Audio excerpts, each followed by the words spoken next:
to take his background and transition it into research on Planet X, and has recently compiled an awesome book with a treasure trove of information. Now, one of the cool things that David discusses with us here is instead of having to just take his word for it, he gives you coordinates on where you can actually see it for yourself. And by 2017, mid-2017, he says we're going to see an eclipse with Nibiru. So the implications and the side effects of what might happen to us here on Earth is pretty scary. We're going to get into some of that. David, really appreciate you joining us tonight. How the heck are you?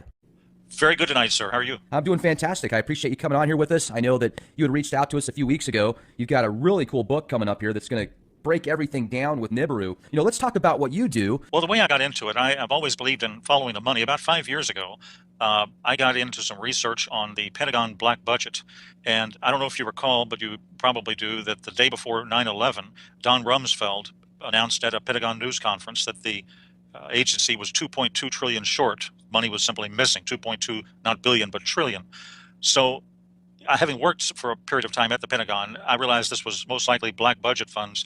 And I did some investigation, and I ran across a couple of areas, basically the deep underground military base research done by Jesse Ventura, done by Phil Schneider, done by other personalities. And I realized, of course, that's likely the source of the lost money.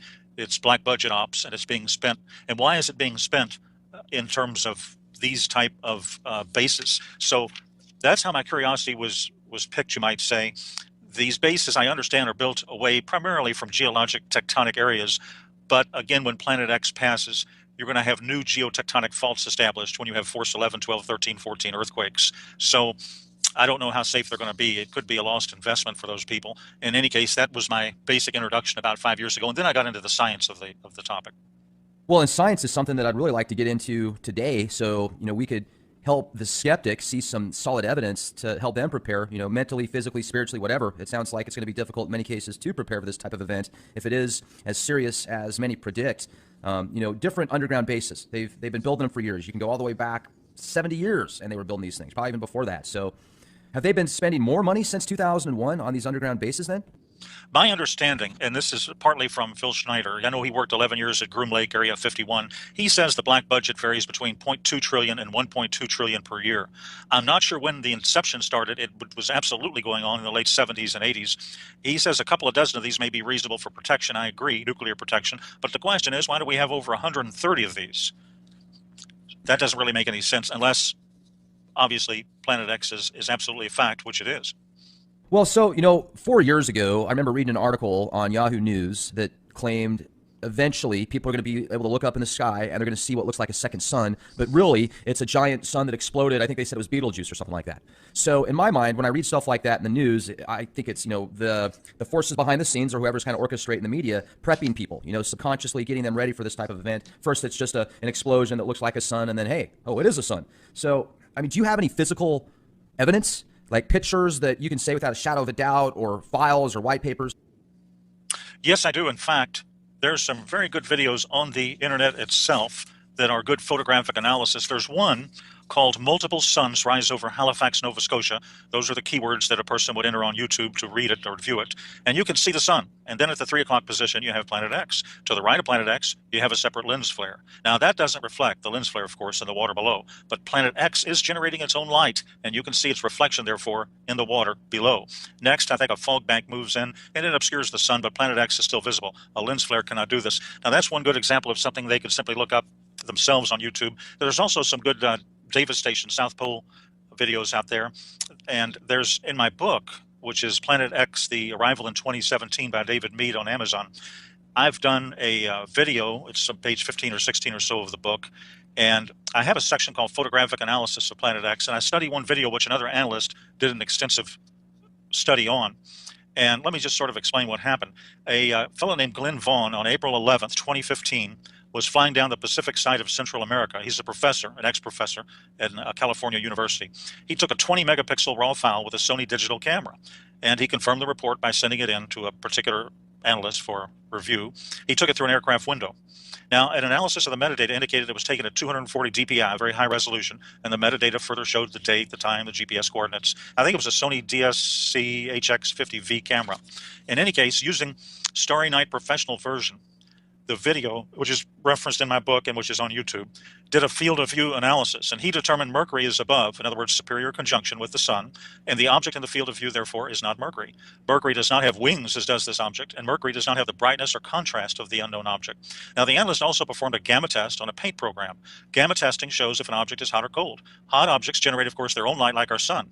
A lens flare would be a cold object. They read direct light, they don't generate it. So he started with a gamma of 1, reducing it by steps. At point 10, the gamma illustrates stark differences. At point 01, he shows the hottest, brightest objects on the video. He then reduced brightness to a value, I think, of -3 in contrast to +2. The hot objects fade in together, proving they're genuine.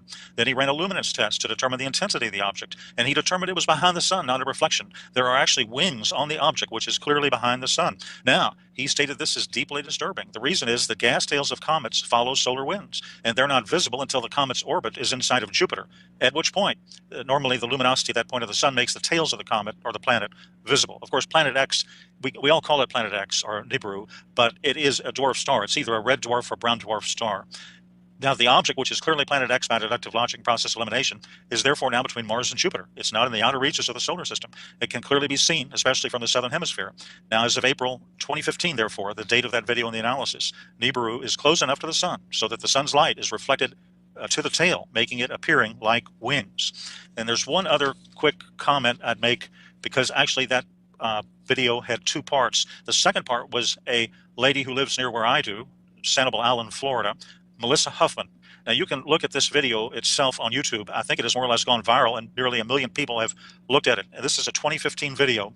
The object is very interesting. She pans the sky and shows the object, and then the moon. Now, it's clearly a planet visible just north of the sun. Using stellarium and knowing the moon phases, comparing it to her video on the moon, you can go to the derived date, take away the atmosphere in the ocean, and you can determine the relationship of the stars to the horizon. So to determine the date, you basically just use moon charts. And the moon is well below the horizon in all dates after September 26, 2015. Therefore, the video was taken earlier.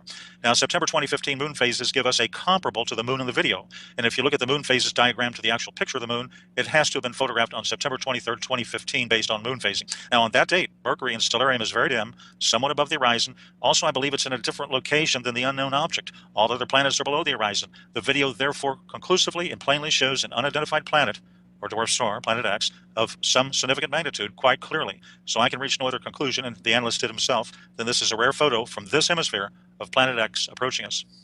Wow. And there's also speculation now, and I hadn't heard this until about a year ago, that not only is Planet X going to come our way, this dwarf star, but also a bunch of planets with it, like it's bringing in its own solar system. Is there evidence or truth to that? Right. There's a number of videos. I've seen some real good ones from the South Pole Telescope, and they indicate that there are a variety of moons around this. It's basically, as you say, it's its own solar system. A lot of people don't realize this, but what we've got in our solar system here is obviously a binary twin. 76%, this is a fact, of all stars are binary twins. In fact, 16% are trinary twins. There are 3 suns, but ours has a binary companion, and it comes under the name of Planet X, Nibiru, and so forth, Nemesis. There are various names to it. But ours has a binary twin, and it's very common. It's extremely common, and it's basically what is approaching us. And apparently, from all descriptions, indications, reports, insider reports, photographs, and other sources of human and signal intelligence, it contains 5 to 7 moons around it. So it's a solar system approaching our solar system, which makes it extremely dangerous. And even the most recent Star Trek movie that came out, they portrayed Nibiru in this movie, and the inhabitants of the planet were primitive. They were almost like Amazon-like tribal, what you would think of from many years ago. It's just interesting how they've really kind of pushed it into the media. But from the skeptic standpoint, you can go back to 2003. And in 2003, supposedly Nibiru was supposed to come by the Earth and wipe everybody out, and then it didn't happen, and then it was supposed to be 2012. And one thing that I find interesting, and I'm not a religious person, but I definitely think there's a lot of correlations in the Bible, especially if you read Revelations and things that are going on today, whether it's a playbook for these people or it's just prophecy, which it very well could be. It talks about how nobody really knows the time when basically shit hits the fan. And with all of this crying wolf for 10, 20 years before something like that happens, I can see how the population can become really docile, because they've heard it before so many times. So when it really does happen, it's almost like unbelievable. Right. There's a lot of disinformation out there.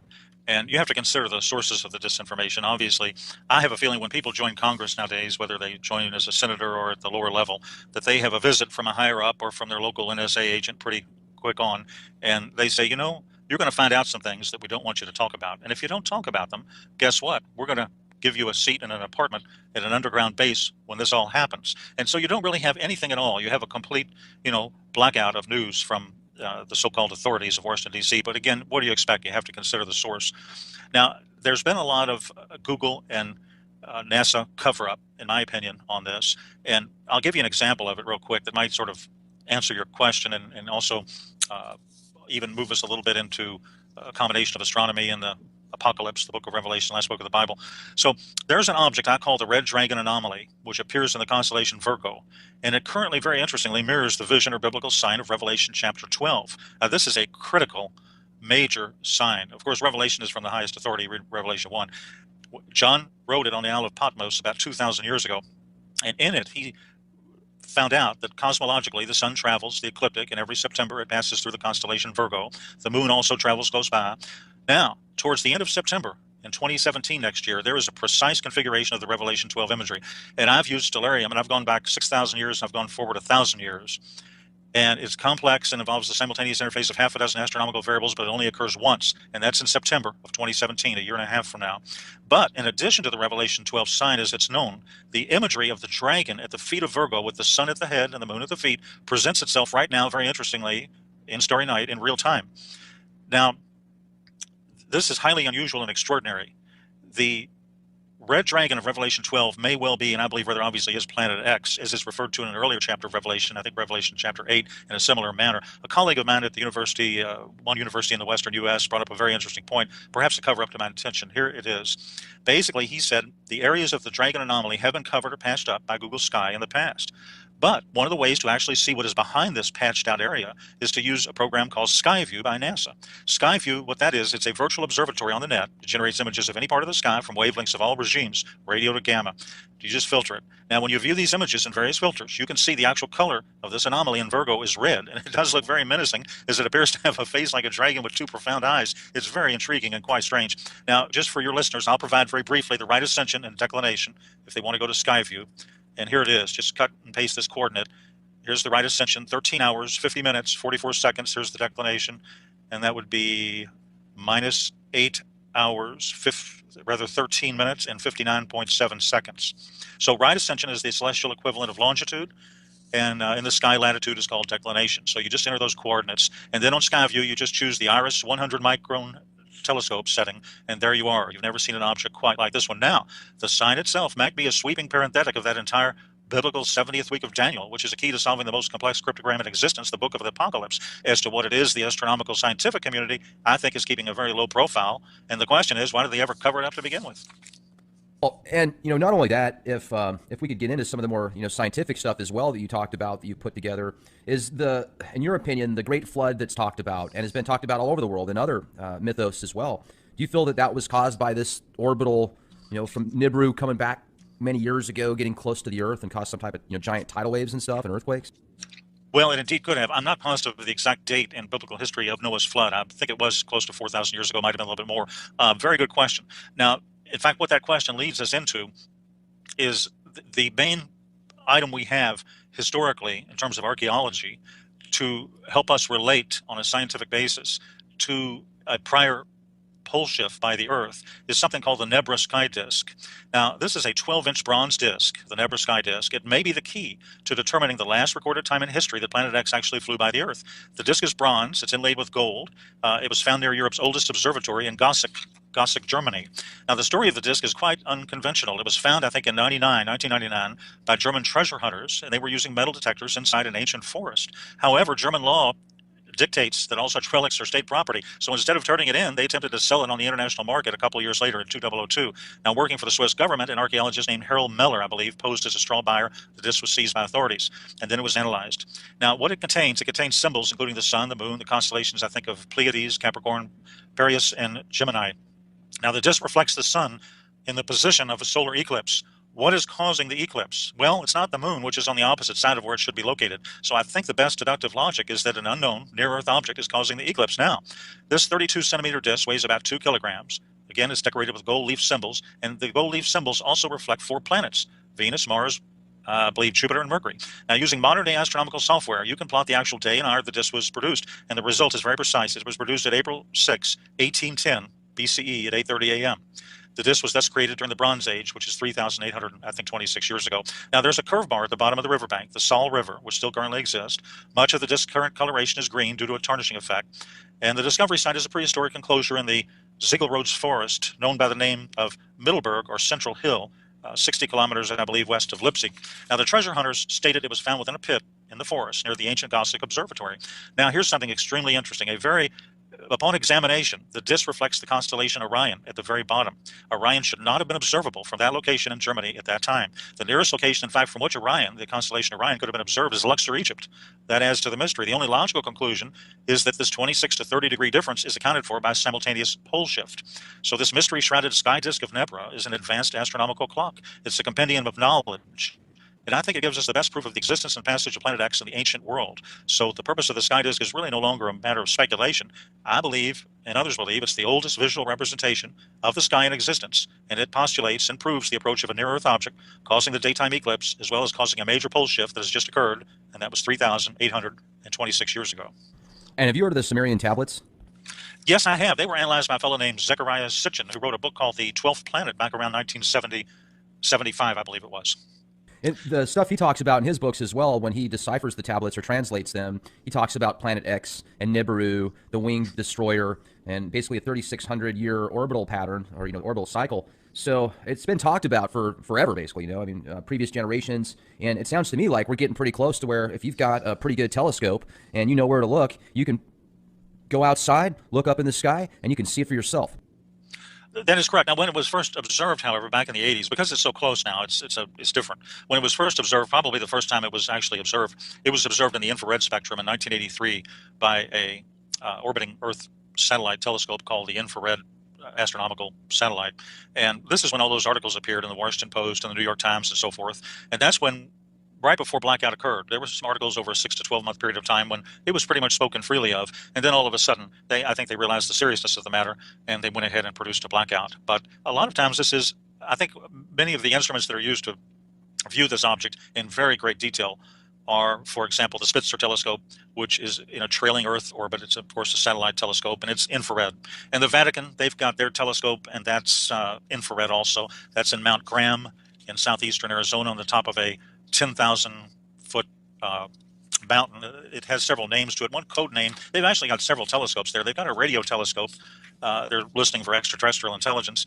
And then they've got the VATT telescope, and then they're also joint venturing a project that they strangely have codenamed, of all names, Lucifer. And right. This is can you believe it? Oh, yeah. I mean, it doesn't. Right now, the world we live in, it's to be expected. It's unbelievable. It's right. It is. And Father Malachi Martin, I remember an interview with him back some years ago. I found out about it later, but he interviewed, I think, with Art Bell or some radio show in 1997, and he said, we're looking for an object. We, the Vatican. Now, he was a Vatican insider. He's an ex-Jesuit. He was a Jesuit. And he said, we're looking for an object that's approaching from space. The Catholic Church is, the Vatican is, and we think it's going to approach in about 20 years. Now, that was in 1997, which is 19 years ago. So he basically, I believe he was a professor of paleontology at the Pontifical Biblical Institute of the Vatican, and he criticized the Vatican for not releasing the full content of the third secret of Fatima, and the presumption was the Vatican didn't want the facts known about wormwood. Well, in any case, it just seems highly suspicious that they've invested, all of this money there to, why are they in the strange business of astronomy? Why do they have this large binocular telescope on Mount Graham? It's a near-infrared telescope. Now, the cover story is, of course, they're looking for extrasolar planets and alien intelligence, but they have an infrared telescope. They have to supercool it to minus 351 Fahrenheit to allow it to conduct observations. And, of course, a dwarf star, whether it's a red dwarf or a brown dwarf. The only difference is the size in those. Brown dwarf never reached fusion stage. It didn't convert hydrogen to helium. A red dwarf is anywhere from 0.8% to half the size of our sun. Anything less than 8% of the size of our sun is classified as a brown dwarf. So it's one of the two. But the way to observe those is in the infrared spectrum. They do have red halos around them, but to determine the heat signature, you need an infrared telescope. So that's what you've got. And Anyway, I think another Vatican insider stated that the Graham Observatory is used to study anomalous celestial bodies approaching the Earth. And I think in an interview with him, he compared it to what the CIA did with one of its secret eyes known as the twin to Hubble, Sky 12, Keo 12. You may have heard of that program. But in any case, the Vatican is set up like a government. It has its own secret intelligence agency. It's called the SIV, and the English translation is the Information Service of the Vatican. And the LBT, their Lucifer telescope, is two giant 28-foot diameter telescope mirrors, and it's cooled, super cooled, in order to observe near-infrared wavelength range. So the question is, what do you think they're looking for? It's interesting too, because you brought up the way that a brown dwarf and a red dwarf works, and you talk about how it's very difficult to see unless you've got this infrared type telescope or whatever. And I've seen so many different pictures of what could be Nibiru or some type of other anomaly, but there's a few pictures I'm thinking of in particular. And the last show I did on Nibiru a few weeks ago with a gentleman by the name of Bob Evans, he's got probably about 1,000 different pictures that he's been given from people all over the world. But a lot of them I look at and I say, yeah, that might be lens glare. I don't know what that is. But a few of them in particular that he showed, a couple of them that I'm thinking of in specific, and I'll pull these up here in a moment if I can find them. They were like, it was in Italy, and it was just this giant red circular mass. And it almost looks like, okay, well, is that the sun, but somebody used some type of filtering software to make it look like that big giant red mass? But it sounds to me like Nibiru, possibly. Right. I know the individual you're referring to, and he is a superb investigator with an excellent reputation and track record. So I would guess that, as you say, most of his photographs are quite genuine. And I think we've had the best photographs since about 2010, 2011. We've had superb photographs and videos in 2015. It's getting larger. I think a fellow named... Yeah, it's huge. I mean, these pictures, David, I'm telling you, it takes up half the sky in that particular area of the picture. I mean, it's mind-boggling. Yes, there was a series of still photographs taken between, I believe, 2011 and 2014 by a certain analyst who had access to a webcam at the top of a volcano in Central America. Perhaps it was Costa Rica. And I looked at an analysis of that, those still photos. And if you look at the field of view and if you state the pixel size at each year, 2010, 2011, up through 2014, in the same field of view, it gets amazingly larger. So obviously, in my opinion, the object is approaching us quite quickly. You're saying that you think it's right now in between Jupiter and Mars. Right, absolutely. And I believe, getting to one of the main points of my book for just a moment, not only is there a lot of scientific evidence, and again, you look at the circumstantial evidence, you look at these deep underground bunkers and the missing money and all of these things that don't make any sense unless you use a philosophical principle called Occam's razor. The simplest solution is the most reasonable and is the one you should use. Now, getting back for just 1 second, maybe I can even talk a little bit about the John's very apparent description in Revelation 12. It's a very precise celestial event that he talks about. Now, I talked about one particular object, but I didn't really talk too much about what's called the Revelation 12 sign. And in the Revelation chapter 12, if you read the first 4 verses, you'll notice those are very specific visual descriptions that are not referenced again. And it's interesting to note that to an observer on Earth, they will not be able to see this formation. That on September 23rd, 2017, you won't be able to see it because the sun's brightness will clothe the entire constellation during the day, and the moon will, I think, only be illuminated about 11%. So it's a pure, specific astronomical indication. And if you look at Revelation 12, 1 and 3, the word wonder or sign is used to describe what John saw. Now, in the Greek, this has the idea of an indication. So it appears that they are based on literal visual events that the author of the Apocalypse, John, saw in the heavens or the sky as an indication of what was going on in the larger scheme of things.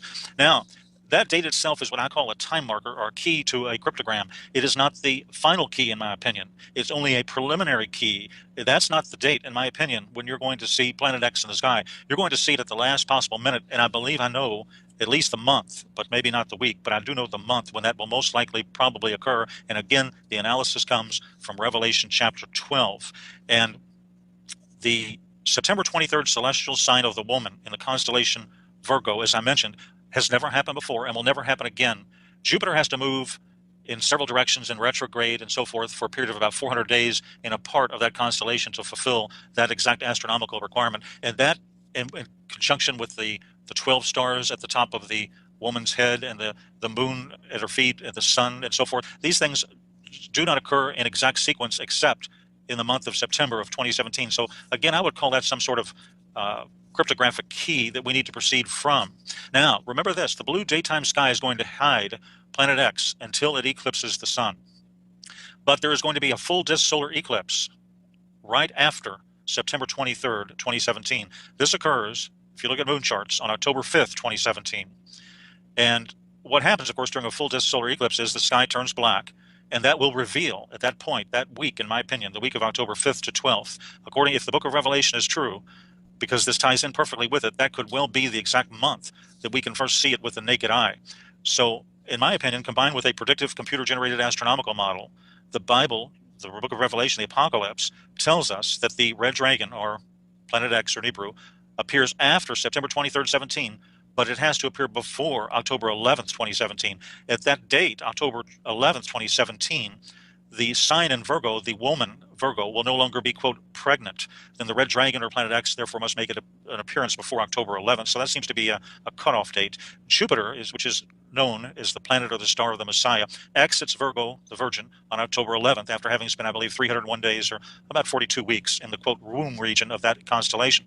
And again, after that point, the woman will no longer be pregnant. So that gives us a very narrow window, just to use the book of Revelation or the Apocalypse as sort of an intel briefing. And the great sign of the woman is described in Revelation 12, 1 to 2, forms and lasts for a few hours. And according, again, to astronomical models, this sign has never before occurred in human history. It will occur once on September 23rd, 27. It will never occur again. And I believe it places us right at the time frame from that analysis of the Planet X approach to the Earth. So I believe this is something very interesting that's covered in a lot of detail in the book. And I believe, though, if I'm not mistaken, the individual you just referenced, Bob, I believe he also believes that 2017 is highly likely. That's what he said in the interview. And, he also correlated a lot of revelations and stuff. And it sounds to me like you've definitely done your homework. Are you a religious person? Well, I would say yes. Okay. But I never really studied the Book of Revelation Okay. until a few years ago. Until I got into Planet X. First of all, it didn't make any sense to me. I've glanced at it once or twice, but it didn't seem to solve, as you would say in cryptography.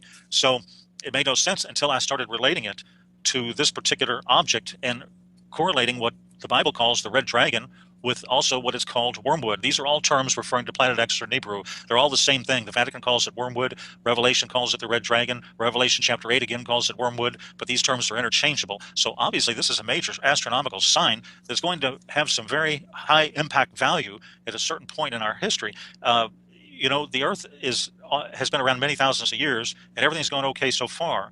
And the end is not necessarily going to occur, but things are certainly going to change, and there's going to be major cataclysms. And the Earth is actually very cataclysmic in its nature.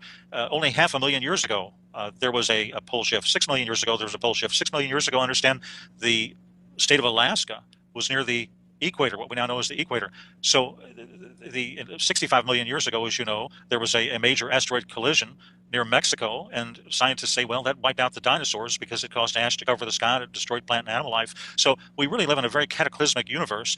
And the interesting thing about these asteroids, that Planet X has a tail anywhere from 250,000 miles to several million miles long. And the dust of that planet is red iron oxide, but the tail, especially as it passes through the asteroid belt between Mars and Jupiter, picks up a lot of asteroids, some large, some small, some kilometers in diameter. And these items, the U.S. and the world actually has nothing at all to protect against an asteroid collision. You can't shoot a nuclear weapon at it because all it would do is break it up into more pieces and you'd have more targets hitting the same area. There's no early warning system. There's no way really to protect against this. Yeah, I mean, you'd almost have to find a way to send something that could move it, hook up some thruster system to it and have it blast off the opposite direction, because obviously inertia, yeah, you shoot a missile at it and it's just going to be a million other pieces that are going to fire onto the Earth. So, very right, interesting. And that they haven't discovered that yet, to my knowledge. They're probably working on it, and they might have it in 50 years, but I don't think they have it yet. Yeah, I mean, absolutely. Who knows what they have? So, how far before you think? I mean, do you think in 2017 it's going to be chaos on Earth? Do you think that it's basically going to be blowing up? Earthquakes 10 times more than they are now. What's going to happen a year from now? Right. Well, at that point, I would prepare. Now, here's something very strange. I would prepare on or before the fall of 2017. I would conduct emergency preparedness. Of course, you want to be spiritually ready. You want to have a clear conscience and all that, but you need to do physical preparations as well. I think survival gear, emergency food, that sort of thing. And the reason is, and again, all this while, you're going to get increasing levels of disinformation from the mass media until it's actually there. And then they're going to say, whoops, we didn't have any notice. We don't know what happened, and so forth. And they're going to run and hide in what they've already established. But the public is there, and the public has to fend for itself. This global warming, as you've heard, I'm sure, is a cover story. The Earth is heating up from the core outward because of the approach of Planet X. During the 20th century, I think there were 35 volcanic eruptions in a typical year. Now there are more than 35 of these every single day. So basically when X approaches, that week you see it in the sky, let's say it's October of 2017, for purposes of discussion, at that point, it's not going to actually collide, I don't believe, with the Earth.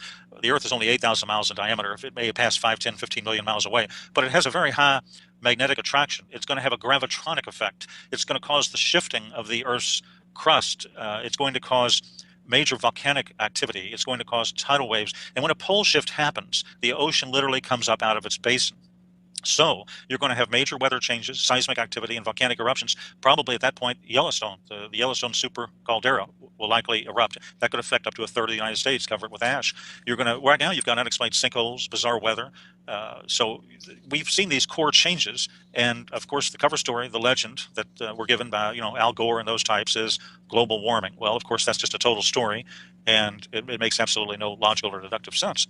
Well, let me jump in here for a second. I'm glad you brought that up because you can clearly tell a difference now with how hot the sun is. I mean, even if you look at the same temperature, 75 degrees now versus 75 degrees 10 years ago, although it's the same temperature, the sun on your skin even, there's just more heat there. It's almost like the atmosphere has become depleted. It's thinner now, so more of that radiation is actually hitting your skin. And I've got proof of that because I have a radiation detector built into my watch. I mean, it's a high-end military-grade watch. You can pick one up at MTM Special Ops, and everywhere I go, I can see what the radiation levels are. And just over the past 3 years, they've literally doubled in my area out here in San Antonio, Texas. So it's very interesting. I'm wondering if the chemtrails might have something to do with that, but the sun also seems more extreme now. So, what is your thoughts on that?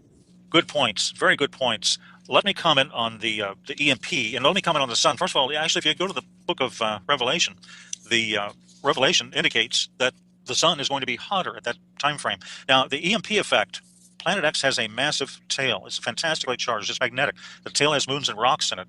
Now, this can down aircraft and satellite when it passes. It can affect the electrical grid. Now, of course, NASA, JPL, and the other disinformation sources ignore this data. But here are the facts. The Earth has a nickel and iron core. Now, this generates its magnetic field. However, the magnetosphere has large holes in it. The magnetosphere is a static shield. Now, under routine solar conditions, it protects the Earth from coronal mass ejections. But when Planet X arrives, we're no longer under routine solar conditions. Now, you look at Air France, for example. I think that was back in 2009, Air France 447. This is a little bit off topic, but really it's on topic because it's an excellent metaphor, an excellent visual type of illustration as to the power of Planet X. When Planet X hits, the utilities are going to be shut down for anywhere from 3 months on. There's going to be $5 trillion worth of damage to the electrical grid. But let's go back to Air France 447 back in 2009 to give you an example. There have been people that have postulated, and these are very intelligent people, and it's just a theory, but they have postulated that disappeared over the mid-Atlantic range, right in the middle of the ocean. Now, that's involved with the Earth's earthquakes. The EMP between the mid-Atlantic range and Planet X could have caused its destruction. And the same thing with Malaysian flight, ME370. It may have flown into an EMP pulse. The flight path was highly irregular. That's indirect evidence. And this occurs when the North Pole of Planet X is pointed directly at the Earth during its approach. Magnetrons and electrons burned out through an EMP event. I think the cell phones of the passengers as well burned out. So none of the theories really answer in terms of those aircraft. All the questions are fully explained what happened that day. But it could be an indirect effect of the approach of Planet X. Now, also, you mentioned these chemtrails. Now, there's a site, I just became aware of it recently, called Geoengineering Watch. I think Dane... Yeah, great guy. Oh, you know him? Okay. Yeah, I've talked to him before. Oh, you've talked to him. Excellent. Well, you've probably heard the key phrase, indigo's skyfold and so forth, and I understand that contrails dissipate quickly, but not chemtrails. And I always, tell people, in terms of NSA, nothing is as it appears to be. Always consider the source in their agenda. You look at Ted Gunderson, that former FBI chief, and he said Congress should be investigating these chemtrails. And yeah, that was back in '97. He actually came out and talked to Congress about it. Weather wars, chemtrails, everything.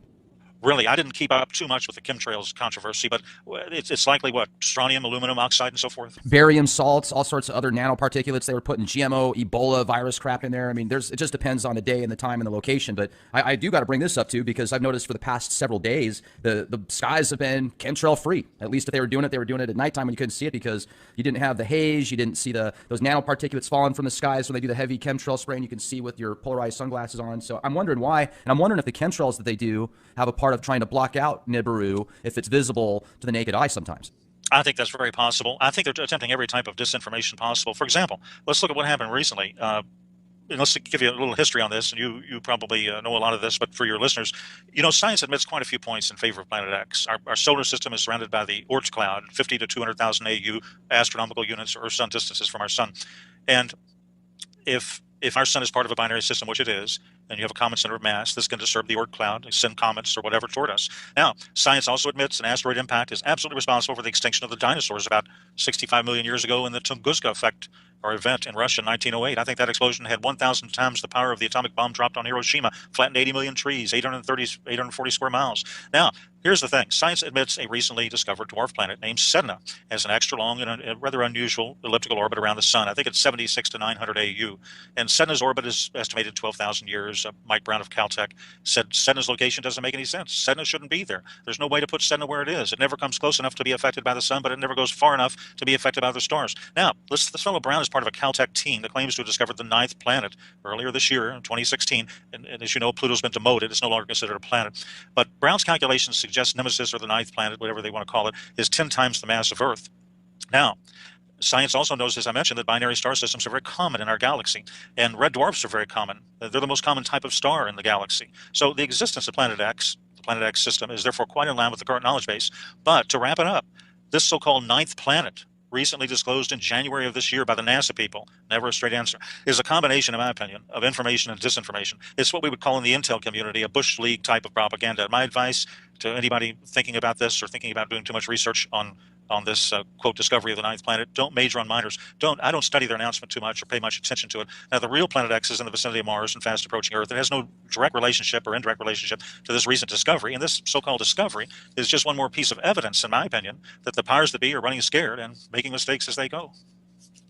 Well, certainly making mistakes as they go sounds like a common theme for them, and also you look at so much today as far as pollution and just the fracking that's going on around the world right now. There's so much oil that's available. They're running out of space to put it. And if those things go, those fracking systems, and like let's look at LA, for example, all the methane that's getting leaked out there. There's just this huge emergency. It's not really being talked about much now. It was a few weeks ago, but now it's hush hush. Who knows how many people are going to be affected by that. You've got these nuclear reactors next to fault lines. I think there's 55 nuclear reactors next to the Madrid fault line alone. You've got, the San Andreas fault line, and you look at Fukushima and what happened out there and how much pollution to the environment from these nuclear active particulates that are just all over the place now. And I wonder what's going to happen, like you said, if there's just this giant blackout and if power isn't available to these nuclear facilities, or if there's an earthquake and some of these reactors get affected by it. How are they going to keep the rods cool? What happens if Carlsbad, New Mexico, where they've got just tons and tons of nuclear waste there? What happens if something goes out there? What's next? How do people protect themselves? Do they even want to be protected, or would they be better off just dying quickly? Well, very good points. There's the fellow I'm sure you've heard of, J.R. Moore, the radio show, and he's interviewed some U.S. Navy veterans, and they were told the end results of all this, but they really weren't told the why of it, and he was told it on a discrete basis. You may have seen the U.S. Navy map of future America where the coasts are flooded and so forth. Well, now, you know that the magnetic poles have been shifting towards Russia at maybe 40 miles an hour a year. But when Planet X arrives, the physical poles will shift. Now, this will create some hyper-earthquakes, tsunamis, and the shifting of land masses. So if you want to look at a few different states, one thing people can do to protect themselves is simply be in the right location when it happens. Now, there's a few states to avoid. And California is highly dangerous. It's composed of rock plates. Now, when rock is compressed, it breaks. And you'll see the crumbling of rock, of course, as its mass goes upwards. Now, the West Coast will have major catastrophic changes, synergistic proportions, tidal waves, high hurricane force winds, earthquakes on the fault lines, volcanic activity over the magma, forest fires caused by, what's in the tail of Planet X, and also caused by volcanic explosions, severe lightning storms. So it's highly dangerous. And I think the long-term danger is in riding out the shifts for those who are living near the boundaries of plates. Now, cities without mountains as a backdrop can just be washed out to sea. You'll have broken gas and water lines. San Francisco, it's on the San Andreas and other fault lines. A lot of the population will be trapped. Water will overflow the city. Survival will be minimal. California is not a good bet. Now, the area around Arizona, on the other hand, the Hoover Dam probably won't survive because of earthquake activity, and you'll have rivers flooding, and areas within rivers should probably be avoided. But you look at Phoenix and some of these main cities. Arizona has withstood many a pole shift. The area around Tucson is safe. Florida is another very dangerous state. Its highest elevation is 105 meters in the Panhandle, and but as for Central and South Florida and the Keys, these parts can be devastated by a tide of water. Colorado, for example, is a safe area. The domestic division of the CIA is relocating to Colorado. That should give viewers many clues right there. Right. Eastern Colorado descends into plains, has rivers. Some of these may be a border safety. And of course, one of the safest parts of the country is the Ozarks, northern Arkansas, southern Missouri, average elevation close to 1,000 feet, self-sufficient water supply, agricultural land. They'll do well. They're also isolated from large metropolitan areas, and they're well enough inland to avoid flooding through, tidal waves. So it's part of the preparation is probably geographic. But I would expect when it hits, when you see this object in the sky, you'll have 1 to 2 days to accumulate all of the emergency food and water you can. I would accumulate at least a 3-month supply. Now, the strange thing is about this whole thing is that Congress could have done something about this electrical grid. It could solve it for $300, $400, $500 million. They've never done anything to harden it. The military has parts of their grid hardened, but the Congress has never done anything. And yet they know that the estimate of a 3-month downward collapse of the U.S. electrical grid will cost the nation in excess of $5 trillion. So I don't understand the thinking, but this is Congress, so that's it. I think they're probably trying to protect themselves as well. Maybe they are being offered a nice, 1-bedroom apartment about 15 Right. stories underground, and they'll be okay. They won't have to worry about anything during the catastrophe. But I mean, how long is this going to last? Well, the effects could last as long as the electrical grid is down. When the electrical grid is down, as you know, you'll have a certain percentage of automobiles that simply, and trucks that will simply fail because of the EMP pulse. An EMP pulse, for your listeners who maybe are not too familiar with it, it basically can occur several ways. One way it can occur is through a nuclear explosion. For example, if North Korea were to have a rogue container ship or something like that, and they were outside the continental United States, or Russia had a drone submarine, and they exploded a nuclear weapon of a certain tonnage, a certain blast radius 250 miles above Kansas City, it would basically knock out 99% of our electrical grid, as well as part of Mexico and Canada. But an EMP effect from the sun, a solar flare, can do that as well. And let me explain a little bit about solar flares. The biggest flares to date are called X-class flares. And now Y-class exists, but they're off the charts. Now, as I mentioned, the Earth is surrounded by the magnetosphere. It begins at about 1,000 kilometers and goes many more into space. And the sun and the Earth's magnetic field create this layer. But NASA discovered through a Themis mission that the Earth's magnetic field contains a hole, which is 10 times larger than they previously believed. Now, the magnetosphere shelters us from solar flares, but the hole is now 4 times the size of the Earth. So, in any case, the risk assessment, the worst case scenario, is if you have a violent CME that accompanies a Y-class solar flare, would come to us in a 1-2 punch. That would send the part of the Earth exposed to it back to the 1850s. It would affect all circuitry, all electronics. You wouldn't be able to do banking. There wouldn't be food after a day or two because there wouldn't be transportation. Only military, facilities would really survive and prosper, but not civilian facilities. And it's similar. We don't really have any experience with it in the last 100 years. In the late summer of 1859, the Carrington event happened. That was a great solar storm that hit the planet, and that was a coronal mass ejection from the sun, and that affected telegraph lines and burned them up. But that's about all. That was the greatest solar storm in recorded history. And the electrical grid was in its infancy, a few telegraph wires in larger cities. And it did short circuit the wires. It caused massive fires. The aurora borealis was seen, I think, as far south as Cuba, Rome, and Hawaii. And in 1989 and 94, I think going forward, you had minor solar storms that knocked out communication satellites and shut down power plants, disrupted the electrical grid. But these were minor solar flares. So imagine if a solar storm the size of 1859 struck our modern society. You've got delicate wires that run everywhere, filaments, computer chips, hard drives, cell phones, electrical lines, and your vehicle's computer system. And so the perfect solar storm could send the country back to, the Stone Age, basically, for anywhere from 3 months to I don't know how long. It's really hard to say. It would depend on the damage to the transformers and how quickly they were able to be repaired or replaced. And if the solar event affects the entire Earth, they probably are not going to be replaced too quickly. It might just affect the northern and southern hemisphere, but if it affects the whole Earth, which it could be years before things really return to completely normal. And with that said, if things get that bad, let's talk about the military situation and a martial law type possibility. In your research, in your opinion, what's going to happen with the cities, with the survivors? Well, I would say where you are, you're going to be. When this happens, you're not going to want to drive a car 50 miles. Number one, you got a 50-50 chance to leave and start. And then where would you be going anyway? And you'd be moving away from your food and water supply. So where you are is where you're going to be. Now, hopefully where you are at that time, there's a concept, a theory called strategic relocation, where you don't want to be too near a major city like Houston or New York City or Atlanta. You don't want to be too near Miami, for example. You want to be in a smaller area. You want to be on a small island that has a population of 3,000 people in the Gulf of Mexico. Maybe you want to be in a suburb or in the country, some distance from a metropolitan area. But wherever you're going to be at that point, you may be there for a long, long, long time. So you want to seriously, I would say, consider where you are keeping residence. I mean, absolutely, Houston. I can't even imagine what that place is going to be like if something like this happens. I mean, Zach, you can just go to YouTube and watch a 5-minute video on how some people react to Black Friday when they don't get their flat screen TV for $100. They'll punch a 80-year-old woman in the face that can barely walk. And they're 300 pounds. I've seen that before at Black Friday on TV and YouTube. It's terrible. To see that kind of stuff. But yeah, Katrina. Katrina's an example. I mean, that was what was that? I mean, the shelves were, I think, were just no food on the shelves after 8 hours. Hurricane Katrina. So supermarkets don't carry that much. They carry maybe 2 to 3 days maximum inventory. So those would be cleaned out within 24 hours, and there would be no food at that point. So martial law would be necessary to keep things under control. You'd probably have it. Now, do you feel that the military will even have the opportunity to keep stability and structure, or do you think it's just going to be full-on chaos? I would imagine the large cities complete chaos because the military is going to be hampered in terms of any type of rescue operations. And it's strange. Russia and China might have a better chance at this than we do because Russia has over 10,000, in my knowledge, they have over 10,000 of these shelters, and they have some of them that are built into the sides of mountains that are 250,000 capacity. China has such large underground structures that they keep entire submarines and jet aircraft stored inside the structures themselves. So some of these other countries seem to be a little more prepared, I think, than we are. We have supposedly prepared for the elite. We have got these deep underground military bases, but the normal populace has not been really given any information, and they haven't been, not only have they not been told anything, but nothing's been done in terms of preparation for them.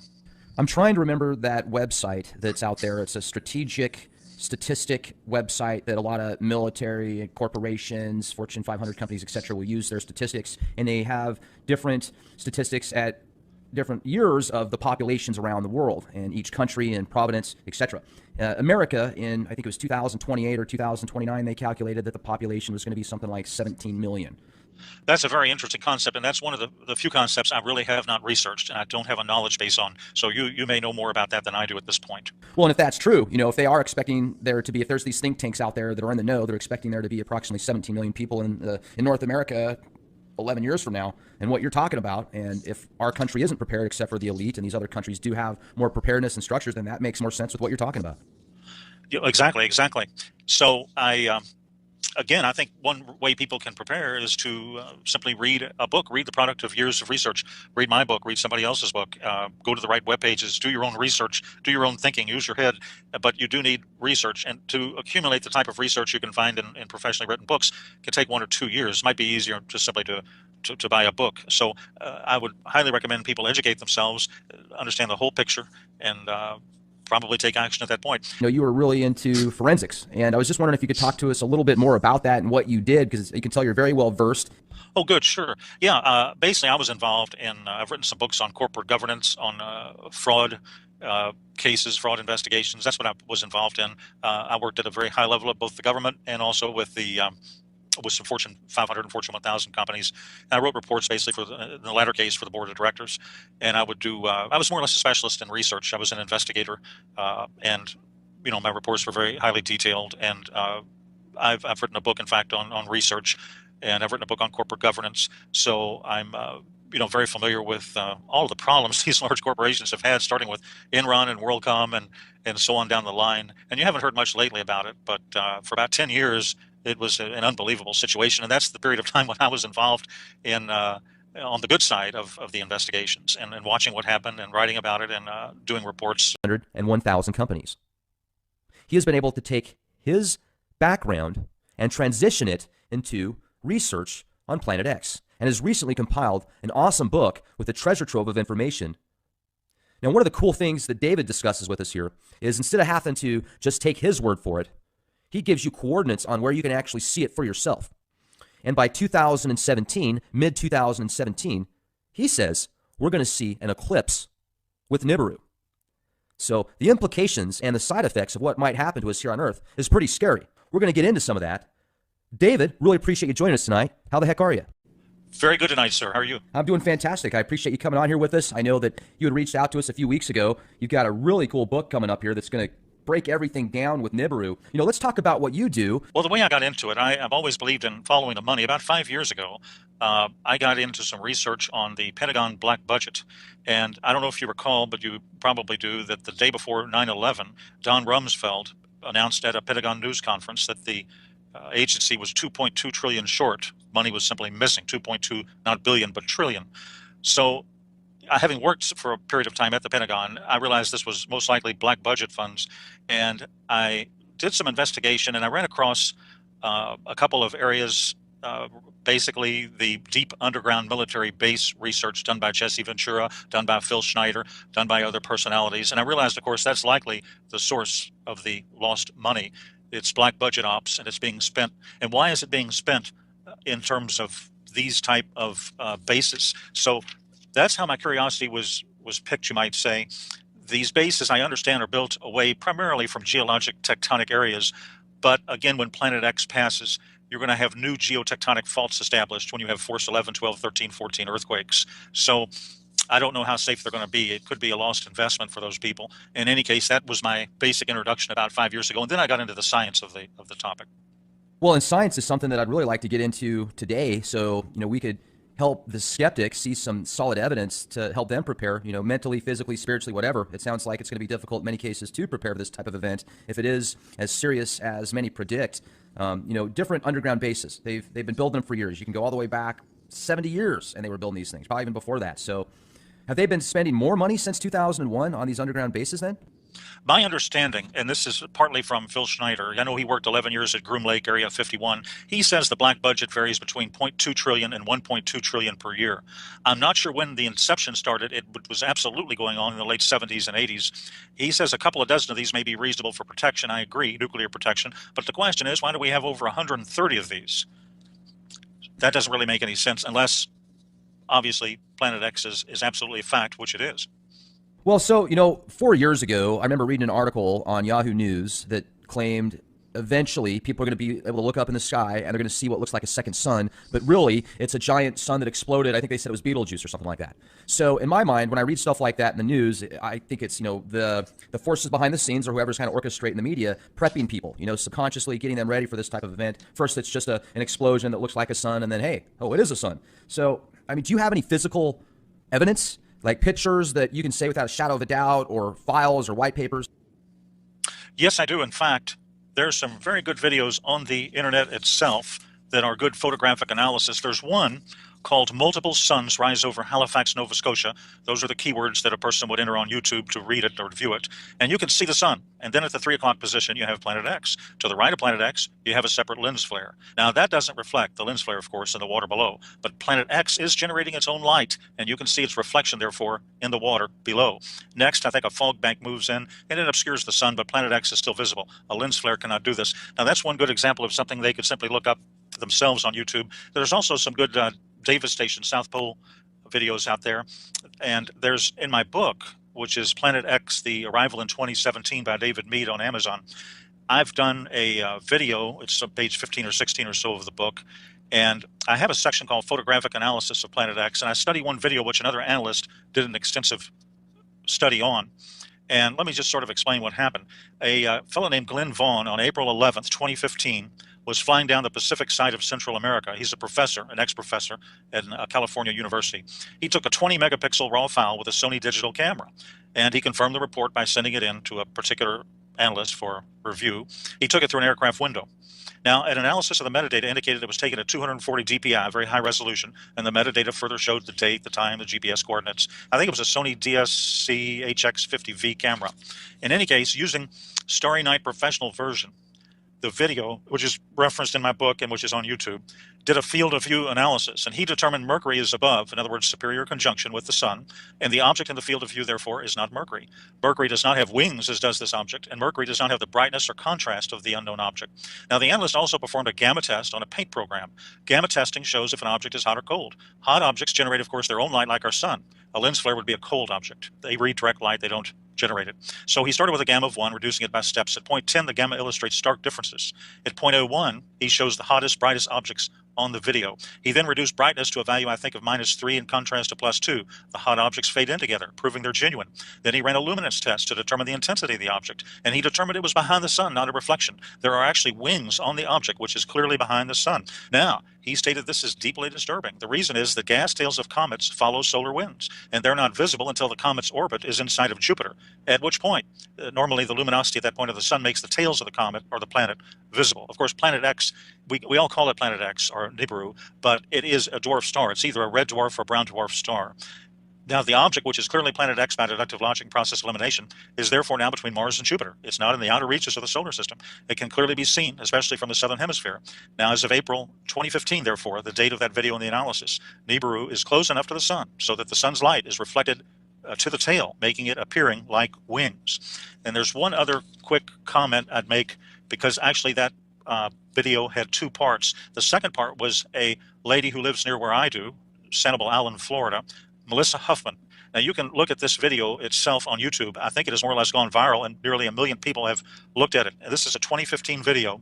The object is very interesting. She pans the sky and shows the object, and then the moon. Now, it's clearly a planet visible just north of the sun. Using stellarium and knowing the moon phases, comparing it to her video on the moon, you can go to the derived date, take away the atmosphere.